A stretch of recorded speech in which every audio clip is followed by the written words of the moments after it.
Anytime you have a sump pump that's not working, it's probably best to go through just a few quick basic checkpoints for the sump pump itself. One, you need to check to see if it has power.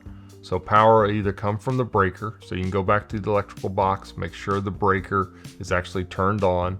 You can switch it off and switch it on to ensure that that sump pump is getting the power it needs.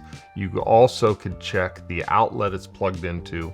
Most likely the sump pump is plugged into a GFI outlet. That if that GFI is tripped, then ultimately you'll want to reset that GFI.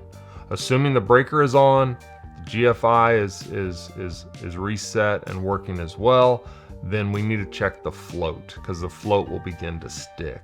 The float is inside the sump pump itself. It's typically on an arm, and it'll have some type of lever on it that you can lift and reset.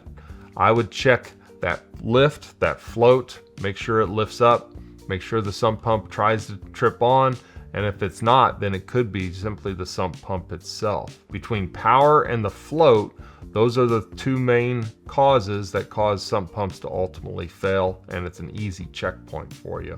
You could go on to see if the pump is actually working and turning on, that maybe the discharge line is plugged or clogged, or the outlet out of the basin itself is plugged or clogged.